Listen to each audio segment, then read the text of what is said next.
Shalom ho sa inyong lahat. Gusto ko po kayong batiin din ng isang maligayang Pasko. At siguro ho sa pagkakataong ito, Happy New Year. Kasi ho, kinabukasan ay pagdiriwang ng bagong taon. Mga kapatid, tayo po nga dito nagtitipon upang ipagdiwang natin ang kapistahan ng banal na mag-anak, si Jesus, Maria at si Jose. Isa hong larawan ng bawat pamilya natin kung tutuusin. Binabati ko po ang lahat ng nasa pamilya ngayon. Kayo po mga magulang, mga anak, mga kasambahay ho, lalo na yung mga mayroong dinadalang karamdaman.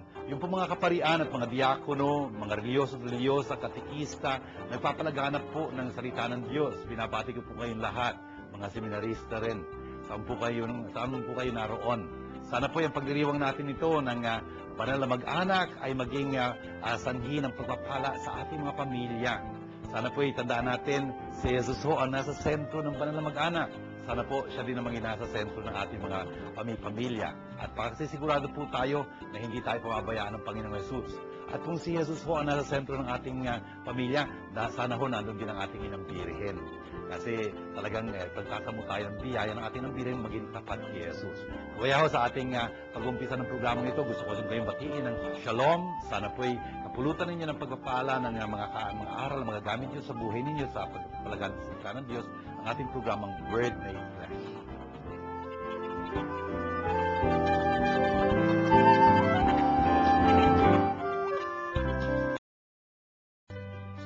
Ang Word Made Flesh ay masayang nakikibahagi at malugod na sumusuporta sa pondo ng Pinoy.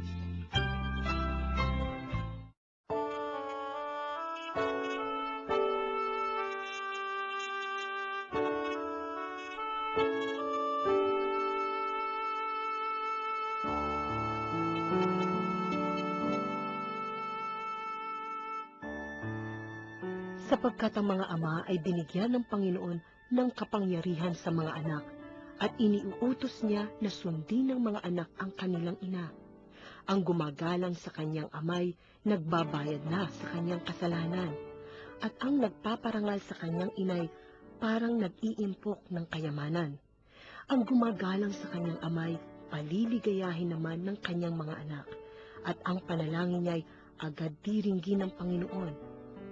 Pahahabain ng Diyos ang buhay ng nagpaparangal sa kanyang mga magulang, siya na sumusunod sa Panginoon. Anak, kalingain mo ang iyong ama kapag siya'y matanda na, at huwag mo siyang dudulutan ng sama ng loob habang nabubuhay. Pagpaumanhinan mo siya kapag nanlalabo na ang kanyang isip. Huwag mo siyang lalapastanganin ngayong nasa kasipulan ka na ng iyong lakas. Ang paglingap mo sa iyong ama ay di malilimutan. Iyan ay magiging kabayaran sa iyong mga kasalanan. Sa ating po pagdiriwang na ito ng kapistahan ng banal na mag-anak, tayo po'y nakarinig ng pagbasa mula kay Sirach. Ito pong aklat na ito sa Lumang Tipan, ang tawag din po dito Ecclesiastico, at nasa chapter 3 ho tayo. Anong tinatalakay dito? Yung pakikitunguhan, yung relationship, yung interpersonal relationship sa isang pamilya. At dito po narinig natin yung sinasabi niya, ang Diyos mismo ang nagtalaga ng isang ama sa kalagayan ng karangalan sa kanyang mga anak. The Lord sets a father in honor over his children. Tapos hindi lang yon, a mother's authority, He confirms over her sons. Ang Diyos mismo nagbibigay ng kapangyarihan sa mga nanay, sa kanilang mga anak. Brothers and sisters, importante yun. Kalooban ho ito ng Diyos. Hindi ito depende sa, gobyerno ba yan o napagkasunduan lang. Hindi ho. Kalooban ho ito ng Diyos. Tayo hong nagdarasal, Ama namin sundin ang loob mo, yun ang kalooban ng Diyos ay sinasaad dito. Siya mismo ang nagtalaga ng ama upang talagang parangalan sa isa ng kanyang mga anak. Siya rin ang nagpapalakas ng kapangyarihan ng isang nanay sa kanyang mga anak.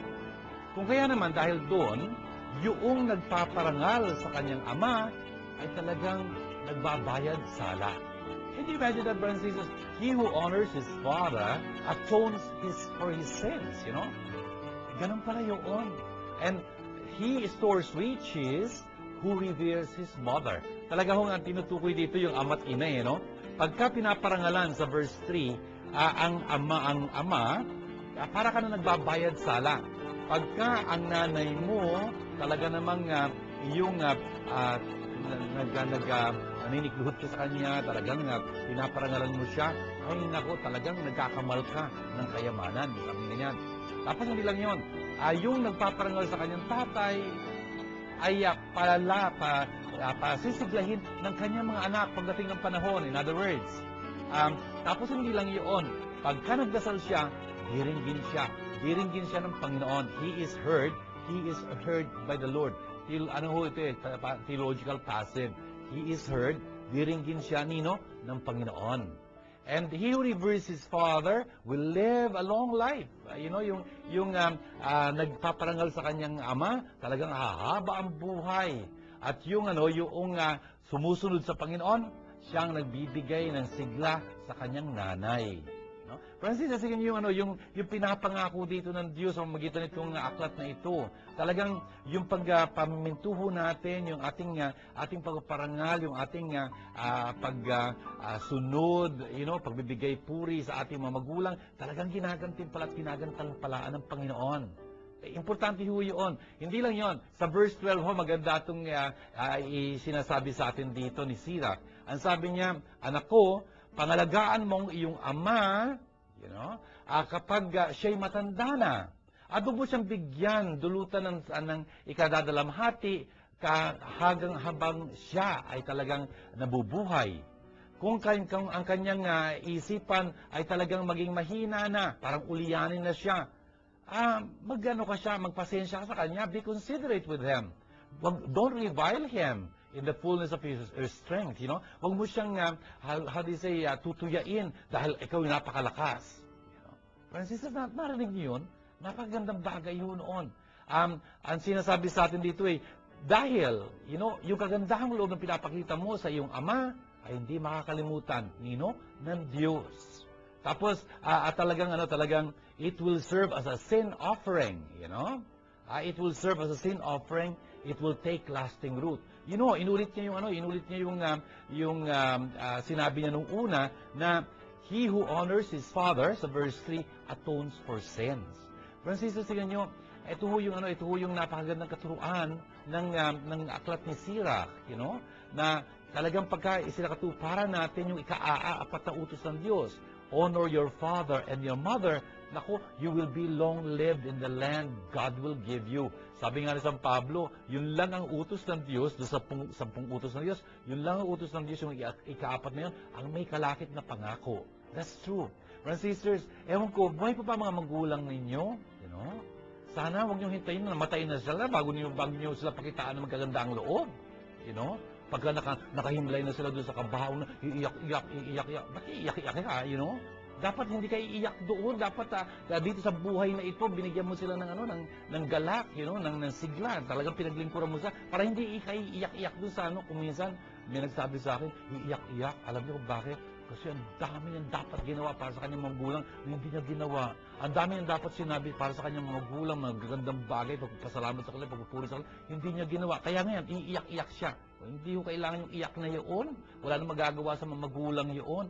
Habang nabubuhay sila, bigyan niyo sila ng sigla, bigyan niyo sila ng dangal, talagang tulungan niyo lagi sila at nakakapuri yun at kaya nalulugod-lugod ng Panginoon yun at pagpapalain niya tayo.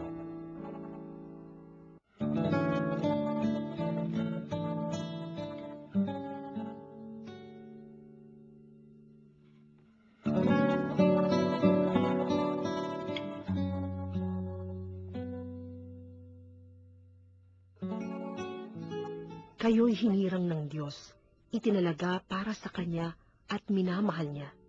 Kaya't dapat kayong maging mahabagin, maganda ang kalooban, mapagkumbaba, mabait at matiisin. Magpaumanhinan kayo at magpatawaran kung may hinanakit kayo sa isa't isa. Pinatawad kayo ng Panginoon, kaya't magpatawad din kayo. At higit sa lahat, mag-ibigan kayo, pagkat ito ang buklod ng ganap na pagkakaisa. At paghariin ninyo sa inyong puso ang kapayapaang kaloob ni Kristo, sapagkat ito ang dahilan kaya kayo tinawag upang maging bahagi ng isang katawan. Magpasalamat kayong lagi. Ang mga salita ni Kristo ay itanim ninyong mabuti sa inyong isip. Magpaalalahanan kayo at magturuan ng buong kaalaman. Umawit kayo ng mga salmo, mga himno, at mga awiting espiritual na may pagpapasalamat sa Diyos. At anuman ang gagawin ninyo, maging sa salita o sa gawa, gawin ninyong lahat sa pangalan ng Panginoong Hesus, at sa pamamagitan niya'y magpasalamat kayo sa Diyos Ama. Mga babae, pasakop kayo sa inyong asawa, sapagkat iyan ang kalooban ng Panginoon. Mga lalaki, ibigin ninyo ang inyong asawa at huwag silang pagmamalupitan. Mga anak, sundin ninyong lagi ang inyong mga magulang, sapagkat ikinalulugod yan ng Panginoon. Mga ama, huwag ninyong kagagalitan ng labis ang inyong mga anak, at baka manghina ang kanilang loob. Ito pong ikalawang pagbasa natin ay hango sa sulat po ni San Pablo sa mga taga-Kolosas. Tandaan niyo po, itong mga sulat ni San Pablo ay hindi mga parang friendly letters, sumulat siya dahil wala siya magawa o something like that. Hindi ho ganun yun. Yun ang mga eklesiya, mga kasamahan ng mga mananampalataya na tinatag ni San Pablo, kung pagdating ho ng panahon, meron silang mga pinoproblema, meron silang mga katanungan, paano bang isa sa buhay itong pagiging Kristiyano? Kasi bago-bago lang ho noon, hindi kamukha natin. We've been for centuries Catholics here in the Philippines. And so, parang medyo gamay na natin ang pagiging Katoliko, something like that. Pero those times, bago ho yung pagiging Katoliko, pagiging Kristiyano, kaya marami silang tanong o something. Paano ba dapat maging pakikitunguhan natin ngayon bilang mga anak ng Diyos, you know? Ano ba ang dapat nating mga ginagawa sa loob ng pamilya? Ito ho yung sasabihin sa atin ni St. Paul dito sa kanyang sulat sa mga taga-Colossus chapter 3. Napakaganda ho nito sulat na ito. And so in the very beginning, verse 12, ang sabi niya, put on then as God's chosen ones, holy and beloved. Anong put on natin? Ano idadamit natin sa ating sarili? Anong pambabalot natin sa ating sarili? Heartfelt compassion. Sabi niya ganyan. Kindness, humility, gentleness, patience, bearing with one another, forgiving one another if anyone has a grievance against the other, as the Lord has forgiven you. Friends and sisters, narinig niyo yun? Ang dami hong binanggit ni St. Paul doon. Can you imagine kung sa atin sa ating pagkikitunguhan sa isa't isa, sa pamilya natin, unang-una sa lahat, naging mahikiramay tayo sa isa't isa. Di pag-unawa tayo sa isa't isa. We are kind to each other. Talagang maganda tayo makitungo, mapagkumbaba tayo, talagang maamo tayo, talagang mapagpasensya tayo, talagang nagpapatawaran tayong ganyan. Talagang brothers and sisters, ang ganda ho siguro ng takbo ng pamilya natin, no? Hindi yung away-away tayo, bangayan ng bangayan, tapos wala, unahon ng unahan, you know, lamangan na lamang. Wow, what a family that will be. It's no family at all, no? Yun nga ho. Lalo na ho yung sinunguhitan niya dito, dapat nagpapatawaran tayo. Brothers and sisters, ano ho yun eh, kuminsan talagang hindi maiwasan, no?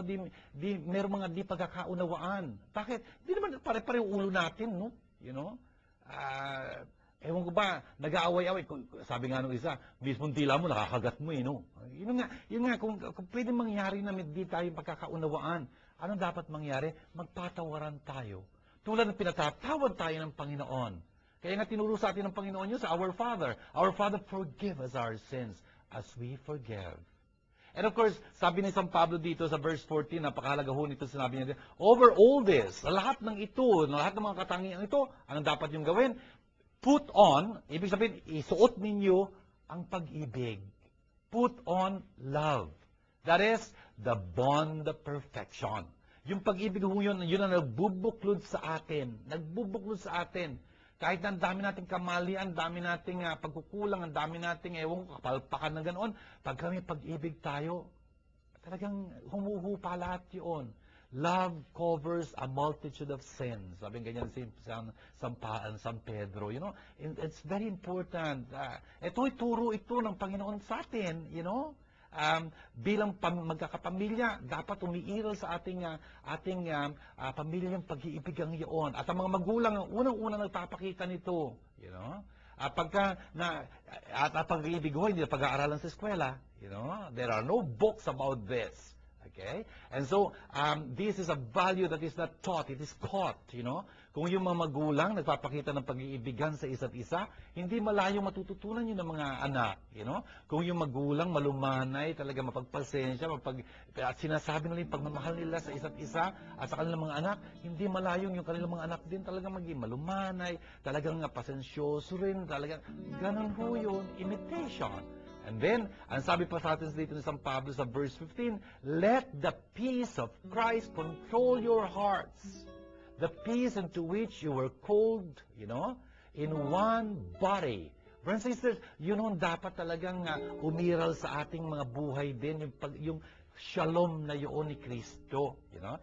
Si Father Juno, sa pag-uumpisa ng ating programa, he always wishes us shalom. Napakadakila ho kasing handog yun. Hindi ho lang to shalom ng anuman, o shalom nga, ewan ko kung ano yung pagkakaintindi. No, this is the shalom of Jesus. The peace of Christ. Dapat yun na maghari sa ating mga puso, you know? Pagka ganoon, magkakabuklod-buklod tayo, magkakaisa tayo. Bakit? Shalom ho, the basic meaning of shalom is oneness. Buo tayo, walang hidwaan, walang pagkakawatak-watak. We are one. At ang sabi pa dito ni San Pablo, always be thankful. You know, be thankful. Maging mapagpasalamat kayo. By the way, yun ho ang ating pag-aalay na ginagawa pagka nagmimisa tayo. Eucharist. Eucharisto, I like to repeat, Eucharist means thanksgiving. There is so much to be thankful for, especially for belonging to a family. Mga magulang, ang ganda-ganda ho ng pagkakataong ito na papurihan kayo. Pinasasalamatan kayo dapat ng inyong mga anak. Gusto ko kayong pasalamatan sa inyong ginagawang kabutihan sa inyong mag-anak. Mga anak, pasalamatan nyo mga magulang ninyo, especially on this day of the Holy Family, you know. Jesus, Mary, and Joseph, silang dapat na maging huwara ng ating pamilya, you know. Nagpapasalamatan dapat tayo sa isa't isa at nagbubuklod tayo sama-sama sa pagpasalamat natin sa Diyos dahil dito, you know. Yun ang ating Eucharistia. Alam nyo, ang hirap-hirap kung mag-isa ka lang, di ba? Buti nga, may pamilya tayo. And then, the St. Paul tells us here, let the word of Christ dwell richly in your hearts, you know, in you. As in all wisdom, you teach and admonish one another, singing psalms and hymns and spiritual songs with gratitude in your hearts, you know. Brothers and sisters, importante yun na talagang hayaan natin ang salita ni Kristo. Ito ang pinag-aaralan natin ito. Talagang tumimo, malagi, talagang magkaugat sa ating mga puso, sa ating mga sarili. Dapat talagang lagi tayo may pagpapasalamat sa Panginoon. Inaawit natin yun, you know, as psalms and hymns and spiritual songs.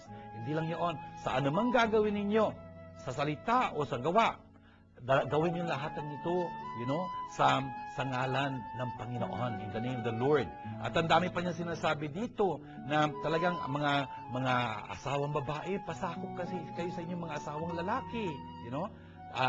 Tulad ng karapat dapat sa Panginoon. Hindi lang yung mga akala mo dehado yung mga babae kasi papasakop sila ng mga lalaki. Hindi. Yung mga lalaki naman, you know, mahalin niyo yung mga asawa. Avoid any bitterness. Children, obey your parents in everything. Ganun ho yun. Dapat yung mga anak matutong sumunod, you know. Mga magulang nasa sa inyo ho yun. Kung tuturuan nyo sila, you know. At talagang papaunawan nyo sila sa kanila kung anong tama, kung anong mali. Walang suwail na anak kung tutuusin. Kung nasusubaybayan siya, mula sa umpisa ho. Hindi pagka malaki na yan, pagka baluktot na yan, kung malaki yung puno, tapos baluktot, hindi mo na matutuwid, you know. Inaalalayan ho yun sa umpisa. And fathers, sabi niya sa dulo nito, do not provoke your children. Huwag niyo silang, you know, galitin ng gano'n, pagalitan ng lubos-lubos, at tuloy, discourage sila, you know. Parang wala na silang kabutihan, puro silang mali. Hindi ho gano'n, you know. Ang dami ho sinabi sa atin ni San Pablo dito. No? Ito ho yung dapat nating isaalang-alang sa ating pagdiriwang na ito ng banal na mag-anak.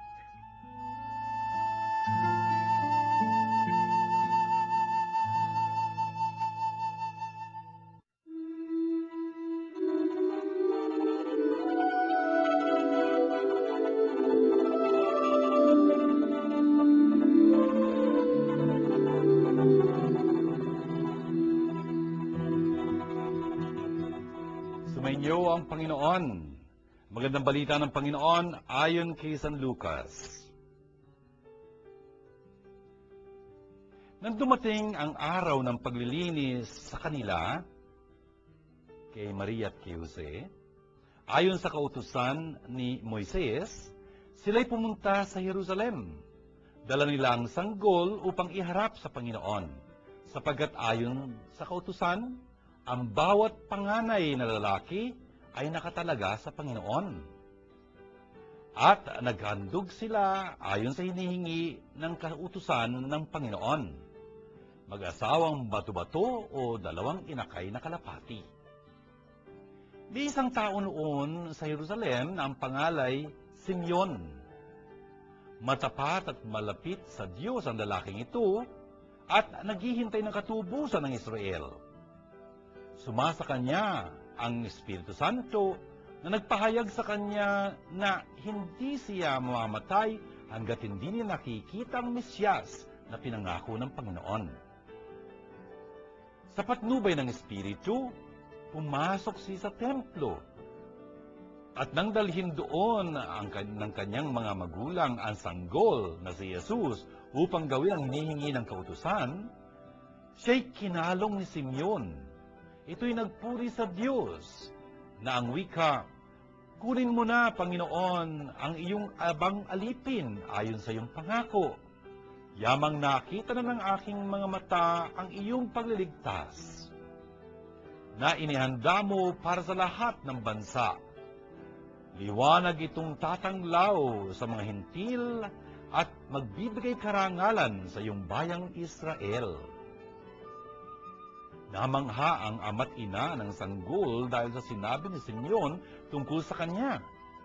Ginasbasan sila ni Simeon at sinabi kay Maria, "Tandaan mo, ang batang ito'y nakatalaga sa ikapagpapahamak o ikaliligtas ng marami sa Israel. Isang tanda mula sa Diyos, ngunit hahamakin ng marami. Kaya't mahahayag ang kanilang iniisip. Dahil diyan, ang puso mo'y para na ring tinarakan ng isang balaraw." Naroon din sa templo ang isang propetang babae na ang pangalay Ana, anak ni Panuel, na mula sa lipi ni Aser. Siya'y napakatanda na. 7 taon lamang silang nagsama ng kanyang asawa nang siya'y mabalo. At ngayon, 84 na taon na siya. Lagi siya sa templo at araw-gabi sumasamba sa Diyos sa pamamagitan ng pag-aayuno at pananalangin. Lumapit siya ng oras ding iyon at nagpasalamat sa Diyos. Nagsalita siya tungkol kay Jesus sa lahat na naghihintay ng pagpapalaya ng Diyos sa Jerusalem. Nang maisagawa nila ang lahat ng bagay ayon sa kautusan, bumalik na sila sa kanilang bayan sa Nazaret, Galilea. Ang bata'y lumaking malakas, marunong, at kalugod-lugod sa paningin ng Diyos. Ito mga kapatid, ang magandang balita ng ating kaligtasan. Mga kapatid, ito pong pagbasa ng Ebanghelyo mula kay San Lucas, medyo mahaba-haba po. Pero sinasalarisay po dito kung ano yung ginawa nitong banal na mag-anak na ito, si Jesus, si Maria at si Jose. Ano nangyari? Nakumpleto na yung araw para linisin itong si Maria at si Jose sang-ayon sa batas ni Moises. Ano ba ibig sabihin nun? Kasi ang isang babae sa lipunan ng mga Hudyo, pagka nagsilang siya ng isang anak, ito ho'y isang anak na lalaki. Sang-ayon ho ito sa Leviticus chapter 12. Sang-ayon sa batas, marumi siya in the sense of ritual uncleanliness, uncleanliness. Ritual ho ito. Pwede kang linis-linis mo, pero sang-ayon sa batas ho, 7 days ho siyang hindi malinis. At pagkatapos nung panahong yun, for the next 33 days pa, hindi pa rin siya malinis. Parang ganon. Kung kaya, dapat linisin siya. Yun yung sinasaad dito. Kaya ano nangyari? Dinala nila si Jesus, sa templo nung panahong yun upang ipresenta sa Panginoon. Bakit? Kasi nasasaad ho sa batas ng Panginoon, ang bawat lalaki na magbubukas ng sinapupunan ng nanay, ibig sabihin, bawat panganay na lalaki, ibig sabihin nun, every male that opens the womb shall be consecrated to the Lord, ay talagang itatalaga sa Panginoon. Pag-aari siya ng Diyos. Importante ho yun, yung panganay na lalaki. By the way, panganay na lalaki, ibig sabihin nun, kahit na wala ka ng kasunod, ikaw ang panganay na lalaki. Ganun ho yun sa kanilang pananalita, sa kanilang gawin ng pananalita, yung firstborn ho. Kaya yung may kapatid ka pa wala, firstborn ka. Sa atin ho, pag sinabing panganay, ibig sabihin may kasunod ka, hindi ba? Dito ho, sa mga Hudyo, firstborn is a technical term, bekor. Hindi ibig sabihin may kasunod ka pa. Ikaw ang importanteng anak. Kasi ikaw ang lalaking unang-unang isinilang. So, anong mangyayari dahil nakatalaga ka sa Panginoon? Pag-aari ka ng Diyos. Sa mga tuwid, kung gusto kang iuwi ng tatay at nanay mo, dapat tutubusin ka nila. May babayad sila. Ano yon? Mag-aaray sila ng isang sakripisyo. Anong sakripisyo? Maraming pwedeng isakripisyo sa Panginoon. For example, baka, o kaya tupa, o kaya kambing, o something like that. Pero pagka pobre lang yung mag-asawang ganyan, gusto lang tubusin yung anak nila, ibig sabihin para maiuwi nila sa bahay nila, dapat mag-aalay sila ng isang paris ng kalapati o kaya bato-bato, something like that. Isang pares ng bato-bato o kalapati, a pair of turtle doves or 2 young pigeons. Brothers and sisters, kasi yung panganay na lalaki niya, pag-aari ng Diyos. Kung kaya dapat maiwan siya sa templo. You will remember, for example, Samuel. Si Samuel may 2 aklat nga sa Lumantipan, the 2 books of Samuel. Yun ang magtatatag ng kaharian sa Israel pagdating ng panahon. Si Samuel siyang kaisa-isang anak ng kanyang ng kanyang inang si Hannah. At pinangako ni Hannah na itatalaga siya sa Diyos. Kung kaya nung sinilang si Samuel, iniwan siya doon sa templo. Maglilingkod siya kay Eli. Ganun ho yun, yung unang anak na lalaki nakatalaga sa Panginoon. Sana ganun ang gagawin ng mga magulang, ng mga Katoliko, mga Kristiyano. Na yung kanilang anak, kung makikita nila, tinatawag ng Panginoon yung kanilang panganay na anak na lalaki, talaga ibigay sa Panginoon. Kung minsan, hindi gano'n naiisip siguro magugulang. Ewan ko ba, hindi sumasagi sa isipan siguro nila yun. Nasa batas ko ng Panginoon yun eh. Si Jesus siya ang panganay, iaalay siya sa Panginoon. Kaya nga, natural, kasi gustong iuwi ng Maria at ni Jose si Jesus, tinubos nila. Yun, nag-aalay sila dito ng isang pares sa kalapati. Si Father Junho, 2 kami magkapatid na lalaki, ako ang panganay, meron ako, of course, 2 kapatid na nauna sa akin, isang pagkapatid na babae susunod sa amin. Pero inaalay ko sa Panginoon, and I am very thankful to God na tinanggap niya yung pag-aalay ng aking magulang. I mean, that's why I'm serving the church as a priest, and that's very beautiful. Ganun ho, pwedeng ganun eh. Alam niyo, may nagsabi sa akin, isang superior ko, I honor this person very much kasi ang laki-laki na itinulong niya sa akin. After mommy and daddy, I praise God for this person, si Father Jose Luis Carreño. He told us many times, sabi niya, doon daw sa Spain, sa bawat pamilyang 5 ang anak, isa ho doon nakatalaga sa Diyos. Wow! Beautiful, can you imagine? Every family of 5, 1 goes to the service of God. That's very nice. Brothers and sisters, pagkatapos ho nitong sinasabi dito, mag-aalay nga noong sakripisyo yun. That is according to Leviticus, sabi ko nga sa inyo, chapter 12, verse 8. Ang sabi dito, doon sa Jerusalem, nung panahon yun nandun si Jesus, dala-dala ng kanyang mga magulang sa templo, nandun din to isang taong Simeon ang pangalan. He was a righteous and devout person, Uy, brothers and sisters, pagka sinabing ganun, ang isang tao'y makatwira ng matuwid, Ibig sabihin nung kinakanonize na yung taong yun. Santo yung taong yun, ang ibig sabihin doon. Ngayon, ito sa Simeon na ito, sinabi sa kanya ng Panginoon na hindi siya mamamatay hanggat hindi niya nakikita yung pagliligtas ng Panginoon. Can you imagine that? Pinangako sa kanya ng Panginoon yun. Kung kaya nung oras na yun, yung mga sandaling yun na nandun sa templo si Jesus, Yehoshua, ibig sabihin nun, ang Diyos ay nagliligtas. Yun mismo pangalan ni Jesus eh. Siya ang tagapagligtas. You know? Dumating doon si Simeon. Kung kaya, nakita niya yung si Jesus na yun. Anong ginawa niya? Kasi pinaalam sa kanya ng Espiritu Santo na yun nga yung magiging Mesyas, you know? Kinalong niya si Jesus. Kinalong niya si Jesus. And pinamunuan siya ng Espiritu Santo. Francis, napansin niyo ba kung ilang beses binanggit dito Espiritu Santo? You know? Several times. The Holy Spirit was upon him.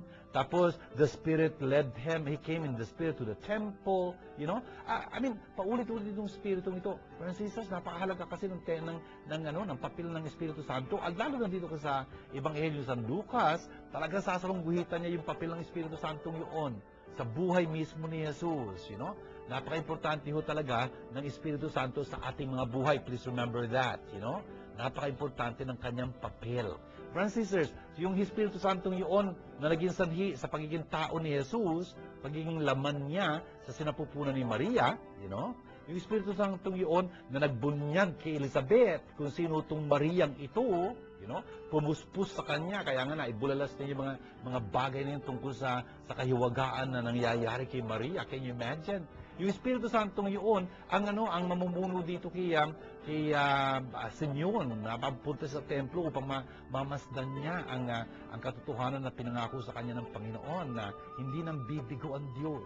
Pinangako sa kanya hindi siya mamamatay hanggat hindi niya nakikita ang pagliligtas ng Diyos. Ayan, pumunta siya rito. Kung kaya nung kalong-kalong niya, you know, si Jesus, sa kanyang mga kamay, nagpuri siya sa Diyos. He blessed God, you know.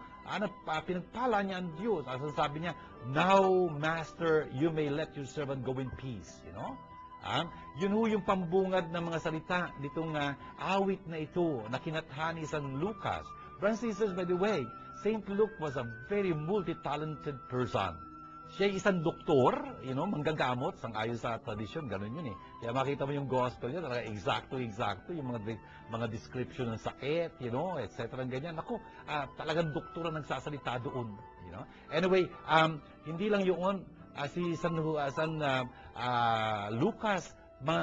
siya, pintur din siya, you know. In fact, according to tradition, Our Lady, yung icon ng perpetual help, siya ang gumuhit noon or something like that. Tapos, hindi lang yun, Saint Luke, as you can see, can write very well. Can write. He was a very literary person.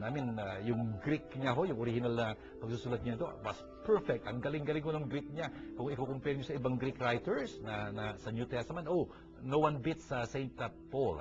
Saint Paul. Itong si Saint Luke, kasi ang galing-galing niya. By the way, maglilingkod kasi kay Saint Paul later on, you know.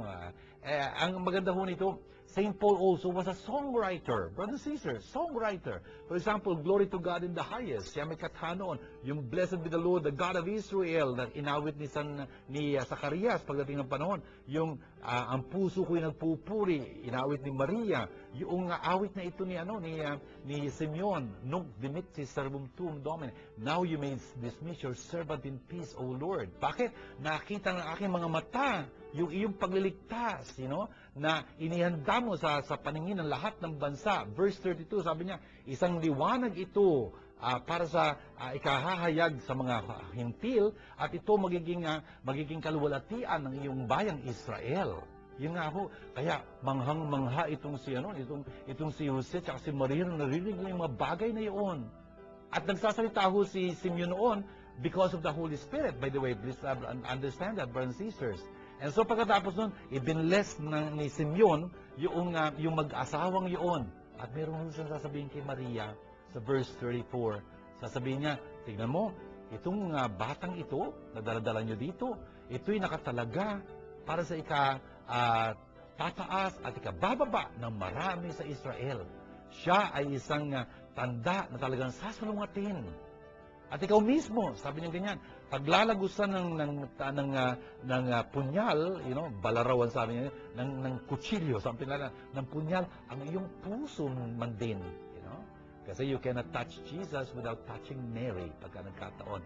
Kaya naman mahahayag ang isipan ng maraming mga tao, sabi niya. Brothers and sisters, inihula ni Simeon kung ano mangyayari kay Jesus. Pagdating ng panahon, makikita natin, hindi lahat mananampalataya kay Jesus. In fact, ipapako sa krus. At pagka nangyari yon, you can see yung dalamhati ni Maria.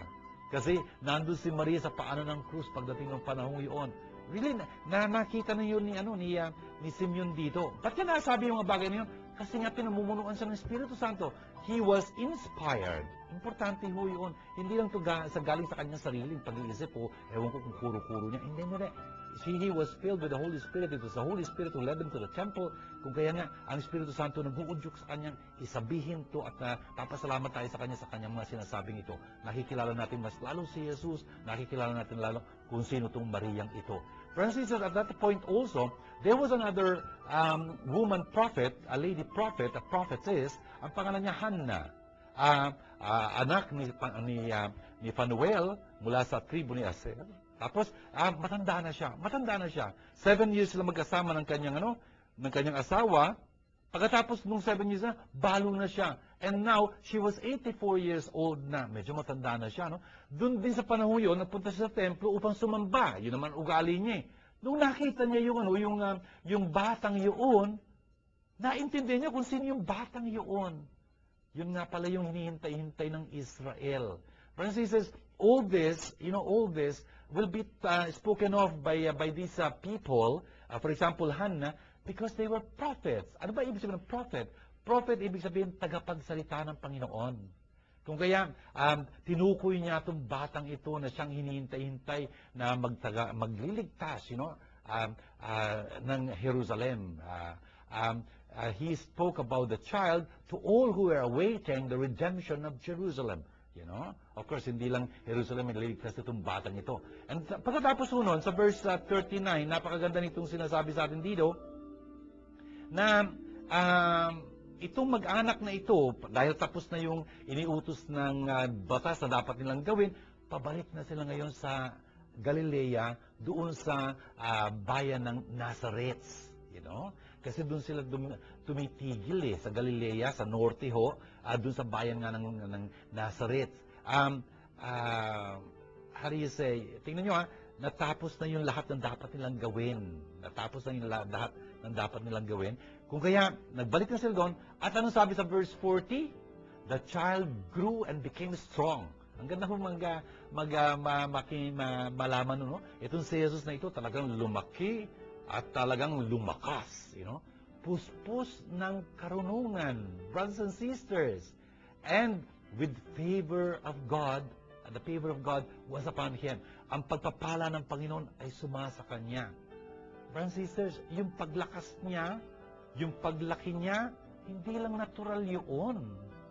Ano nga narinig ko na nagsabi? Growing old is obligatory. Growing up depends on you. Brothers and sisters, paano lumaki itong si Jesus at lumakas? Salamat sa kanyang mga magulang. Si Jose at si Maria. Napaka-importante yun para sa atin na maintindihan. Mga magulang, ang laki-laki ng papel ninyo. How was he filled with wisdom? Kasi pinakilala sa kanya ng kanyang mga magulang ang banal na kasulatan. Meron akong isang larawan. I hope it will be shown here in this segment. Isang larawan ng banal na mag-anak. Ang maganda ho nun, si Jesus nandun sa harapan ng kanyang ina na nakaupo, nakatayo si Jesus, may hawak pa nga siyang bola nakaganyan yung kamay niya nasa likuran niya, may hawak siyang bola. Kita mo doon sa kanya, sa estatong yun. Pero anong ginagawa ni Maria? Nasa likod ni Maria si Jose, anong ginagawa ni Maria? Tinuturuan niya si Jesus ng banal na kasulatan. Nandun ho yung Biblia. Yun nga ho, mga magulang, karangalan niyo ho ito. Napalakihin niyo yung mga anak ninyo na may pagmamahal sa Diyos at sa kanilang kapwa. Talagang puspos ng karunungan. Karunungan nagmumula sa pag-alam ng salita ng Diyos. At sana ho, kalugdan ng Diyos ang inyong mga anak dahil doon sa ginagawa ninyo. At napakaganda ho nga bagay noon pagka nagkataon. Ito ho si Jose, si Maria, si Jose na pinaparangalan natin ngayong araw na ito sa kapistahan ito ng banal na mag-anak ay sana maging huwaran ng inyong pamilya. Nabuklod ho itong mag-asawang ito dahil sa kanilang anak si Jesus. Sana ho kayo, mapagbuklod-buklod kayo ng pag-iibigan at nasa gitna ng inyong pamilya ang Panginoon.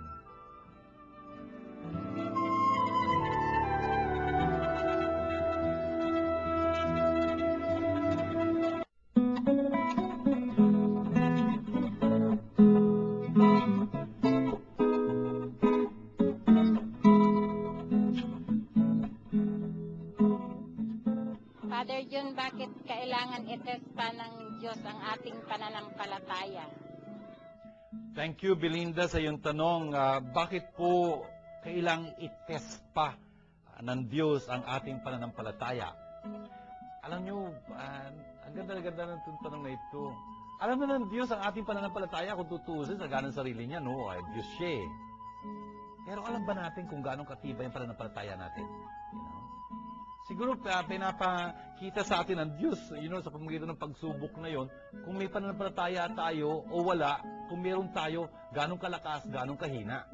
I mean, dapat i-test talaga yung pananampalataya natin para malaman natin, Kasi gagantimpalaan tayo, maliligtas tayo ayon sa ating pananampalataya. Can you imagine kung hindi natin alam kung may pananampalataya tayo o wala? Baka akala natin meron, yung pala wala. At least sa pamamagitan ng pagsubok ng Diyos sa atin ng pananampalataya natin, makikita natin kung anong dapat nating improve doon o wala. Of course, alam ko hindi naman yun ang ibig sabihin nung tanong na ito siguro, pero alam ng Diyos ang kanyang ginagawa. Kung pinahintulutan niya subukin yung ating pananampalataya, halimbawa, yung pagsubok niya kay Abraham, hindi ba, si Abraham pinangakuan niya na magkakaroon sila ng mga anak na mas marami pa sa mga bituin sa kalangitan, mas marami pa sa buhangin sa dalampasigan. Tapos si isa pa lang ang anak nila, menopause baby pa nga, si Isaac. Abay, pinaalay na ng Diyos sa bundok na ganyan, papatayin. Ang hirap-hirap kay Abraham noon. Pero handa siyang sumunod sa Diyos. Kaya nung sasaksakin na ni Abraham si Isaac na yan, tigil ka, huwag mo saktan ang bata. Sabi ganyan, kumbaga sa shooting, sabi ng director, cut! Buti may cut, no? Sabi nga, ayun nga, napatunayan ni Abraham yung kanyang katapatan sa Diyos, At ang ganda-ganda ng resulta noon, sinasaluduhan natin si Abraham. Talaga namang inaangkin natin siyang ama natin sa pananampalataya tulad ng sinasabi ni San Pablo. Tingnan mo, bakit dapat i-test ng Panginoon? Meron siyang mga layunin, upang paalam sa atin ating pananampalataya, upang talagang gamitin tayong, halimbawa ng iba. Pagka nakikita natin yung pananampalataya ng ibang mga tao, talagang napapalakas din yung pananampalataya natin. Gusto natin silang tularan. For example, si Lorenzo Ruiz, pinatunayan niya yung kanyang pananampalataya. Sabi niya nga, libo-libo man ang aking mga buhay, aalay kong lahat ito para sa aking pananampalataya. Kaya naman tinitingala natin si Lorenzo Ruiz at talagang tutularan. Ganon, merong dahilan ng Diyos para sa kanyang pagsubok sa atin. Father June, kung mahal po ba tayo ng Diyos, di ba dapat lahat tayo pumunta sa langit? Thank you, Michael, sa iyong tanong. Kung mahal tayo ng Diyos, di ba dapat lahat tayo pupunta sa langit? That's true. Mahal tayo ng Diyos. Walang duda doon. Hindi mo dapat pagdudahan yun. Gayon na lamang kalaki ang pag-ibig ng Diyos sa sanlibutan ng mga tao. Kaya anong ginawa niya? Binigay niya ang kanyang bugtong na anak. Upang manampalataya sa kanya, hindi mapahama, kundi magkaroon ng buhay, Diyos. Tapos yung anak na yun na binigay sa atin ng Diyos, sasabihin niya, wala nang higit pang pag-ibig kaysa rito. Naialay ni isang taong kanyang buhay para sa kanyang mga kaibigan. Yun ang ginawa niya. Sinabi niya yun nung Huwebes Santo, kinabukasan na matay sa krus, dala ng pag-ibig niya sa atin. Walang duda talaga, mahal tayo ng Diyos. E di pupunta tayong lahat sa langit. Teka muna, depende sa atin yun. Kung gusto natin pumunta sa langit, kung gusto natin mapasa Diyos. Kasi malaya tayo. Yun ang magandang bagay doon. Malaya tayo. Kung gugustuhin natin talagang mahalin din ang Diyos, mapapasa Diyos tayo sa langit. Kaya yung pagmamahal, hindi pwedeng pilitin eh. Yung pagmamahal dapat bumubukal sa ating mga puso yun eh. Oo, mapapapunta tayo sa langit kung talagang mamahalin din natin ang Diyos tulad ng minahal niya tayo. Kung mahal tayo ng Diyos, di ba dapat lahat tayo pupunta sa langit? Depende kung talagang mahal din natin ang Diyos. And so, nasa atin yun, nagpupuri tayo sa Diyos, binibigyan niya tayo ng pagkakataon, patunayan din na mahal natin siya. At pagka pinatunayan natin yung pagmamahal natin sa Kanya, tiyak na tiyak, mapapasapiling niya tayo. Yun ang langit.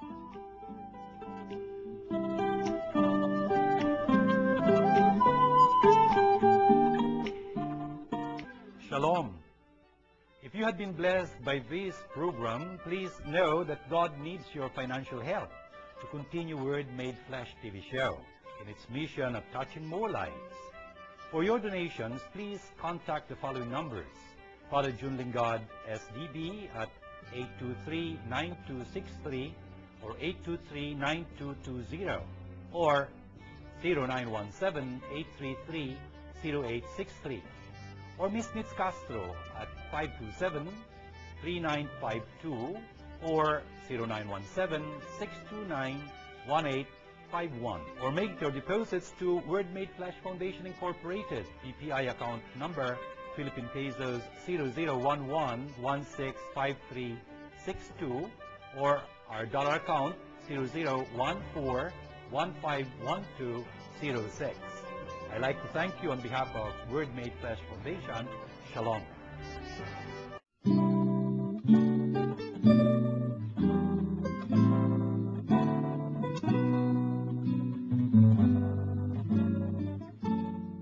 Dito po sa ating pagdiriwang na ito ng kapistahan ng banal na mag-anak, ang dami po napaalala sa atin na dapat na maunawaan natin mula sa salita ng Diyos. Mula ho ito sa salita ng Diyos. Ano yung pinaalala niya sa atin sa unang pagbasa? Narinig ho natin doon sa aklat ni Sirach, yung dapat maging pakikitunguhan ng mga anak sa kanilang mga magulang, lalo na sinasalungguhitan doon. Ang Diyos mismo ang nagais na mayroong ama, ina. Meron silang papel na gagampanan, hindi madali. Kung kaya naman pinupuri natin ang ating mga magulang dahil sa kanilang katapatan sa kanilang tungkulin.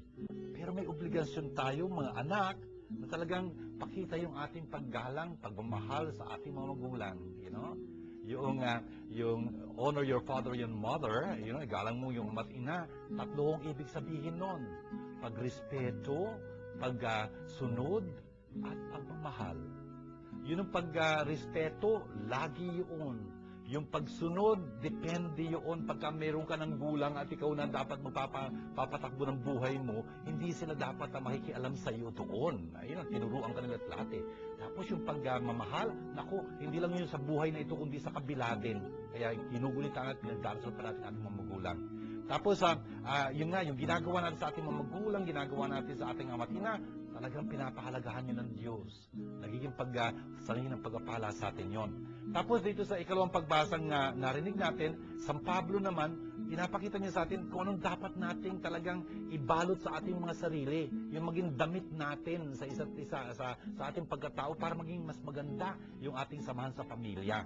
Lalo na nga yung compassion, yung kindness, humility, gentleness, patience, bearing with one another, forgiving each other as we have been forgiven. Lahat yun. At lalo na yung salita ng Diyos, pananahanin natin sa ating mga puso, yun ang magiging gabay natin sa pag-araw-araw natin pamumuhay. Tapos, hindi lang yun, yung mag-asawa, yung asawang babae, anong dapat nilang pagitungo sa kanyang asawang lalaki, kumakatawan kay Jesus, ang asawang lalaki, ang laking challenge nung gabi, na dapat yung asawang lalaki talagang Kristong-Kristo siya. Makikita mo ba si Kristong lasing? Makikita mo si Kristong nangaapi? Makikita mo si Kristo nagmumura? Ay naku, mapapahiya talaga dapat yung lalaki, no? Yun nga, iibigin siya ng kanyang asawang babae, tulad ng paggalang kay Kristo. Siya rin naman, na lalaki, ay ibigin niya dapat yung kanyang asawang babae. Yung mga anak, talagang dapat pakita nila pagsunod nila sa kanilang mga magulang. Ganoon. Tapos, yung ebanghelyo narinig natin, ayan, pinakita sa atin kung ano nangyari nung dinala sa templo si Jesus. Nandun si Simeon, nagkatotoo yung pinangako sa kanya ng Panginoon, hindi siya mamamatay bago makita niya, pagka hindi niya pa nakikita ang kaligtasan ng Diyos. Tapos si Anna rin, nagpuri sa Diyos. At maganda noon, talagang itong banal na mag-anak ito, uuwi sa Nazareth, kung saan lalaki si Jesus, na runong, yung karunungan na galing sa Diyos, talagang kinalulugdan ng Diyos at ng tao. Brothers and sisters, dapat maging challenge para sa mga magulang, para sa mag-anak. Talagang ilarawan natin sa ating mga sariling mga pamilya ang pag-iibigan ni Jesus, Maria at Jose. Gawin mo natin panalangin ito ngayon na lahat ng ating narinig sa ngalan ng Ama at ng Anak at ng Espiritu Santo. Amen. Abba, mapagmahal naming Diyos at Ama, salamat po sa pagiging Ama ninyo sa amin. Naway ang aming pamilya dito sa lupa ay talagang maging larawan ng Ama, Anak at Espiritu Santo. Kayo pong banal na santatlo. Sana po'y talagang ang mga narinig naming paalala sa aming bilang mga magkakasambahay at talagang maisabuhay namin, tulungan niyo po kami. Upang sa ganung paraan, ang lahat ng makakita ng aming pagsasamahan sa pamilya namin ay mahikayat talagang tumanaw ng pag-ibig sa inyo rin. Aba, tinataas po namin sa inyo ang lahat ng mga subaybay sa aming palatuntunang Word Made Flesh, lalo na po yung mga magulang, yung mga may sakit, yung mga na mayroong dinadalang hirap, pagsubok, mga namimighatid, nangungulila dahil sa pagyaw ng kanilang mga minamahal, dampian niyo ho sila ng inyong awat habag. At ang lahat po ng tumutulong sa amin, ibig tumulong sa amin, ay talagang pagpalain niyo na rin. At yung po mga pamilya na mayroong problema, sana po itulungan niyo silang malutas yun para sa inyong kalawatian, para sa kanilang kapakanan. Ito po ginagawa namin panalangin alang-alang kay Jose, Maria, at ang aming Panginoong Jesucristo, magpasawalang hanggan. Amen. Sumainyo ang Panginoon at pagpalain kayo masaganang ng makapangyarihang Diyos, Ama at Anak at Espiritu Santo. Amen. Ito po ang ating palatuntunang Word Made Flesh. Si Jesus ho na naging laman sa sinupupunan ni Maria at talagang larawan ng mag-anak kasama ni Jose. Sana po yung naging kalugod-lugod sa inyo, takapulutan ninyo ng magagamit nyo sa pang-araw-araw niyo pamumuhay. Sana po makipag-ugnayan kayo sa amin at sama-sama natin purihin ang Diyos sa kanyang kadakilaan. Shalom ho sa inyo lahat. This program is brought to you by God, the Word made flesh. Indeed, God is our sponsor.